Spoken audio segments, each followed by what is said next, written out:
ഇന്ന് നമുക്ക് നല്ലൊരു ചെറുപയർ കറി തയ്യാറാക്കാം. അപ്പോൾ അരപ്പ് തയ്യാറാക്കുന്നതിനായി മിക്സിയുടെ ജാറിലേക്ക് അരമുറി ചിരകിയ നാളികേരവും 1/2 ടീസ്പൂൺ നല്ല ജീരകവും 1 പച്ചമുളകും കുറച്ച് കറിവേപ്പിലയും ആവശ്യത്തിന് വെള്ളവും ചേർത്ത് നല്ലതുപോലെ ഒന്ന് അരച്ചെടുക്കുക. ഇനി പ്രഷർ കുക്കറിലേക്ക് കഴുകി വൃത്തിയാക്കി വെച്ചിരിക്കുന്ന ചെറുപയർ ചേർത്ത് കൊടുക്കുക. അതോടൊപ്പം തന്നെ ഒരു സവാളയുടെ പകുതി കട്ട് ചെയ്തതും 4-5 അല്ലി വെളുത്തുള്ളിയും 2 പച്ചമുളകും കുറച്ച് കറിവേപ്പിലയും 1/2 ടീസ്പൂൺ മഞ്ഞൾപ്പൊടിയും 1/2 ടീസ്പൂൺ മുളക് പൊടിയും ആവശ്യത്തിന് ഉപ്പും വെള്ളവും കുറച്ച് വെളിച്ചെണ്ണയും ചേർത്ത് മീഡിയം ഫ്ലെയിമിൽ 4 വിസിലിൽ കുക്ക് ചെയ്തെടുക്കാം.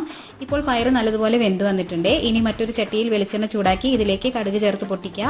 വറ്റൽമുളകും കറിവേപ്പിലയും ചേർത്ത് കൊടുക്കാം. ഇനി ഇതിലേക്ക് ചെറുതായി കട്ട് ചെയ്ത് വെച്ചിരിക്കുന്ന ചുവന്നുള്ളിയും വെളുത്തുള്ളിയും 2 പച്ചമുളകും ചേർത്ത് കൊടുക്കുക. ഇത് നല്ലതുപോലെ ഒന്ന് വഴറ്റി കൊടുക്കാം.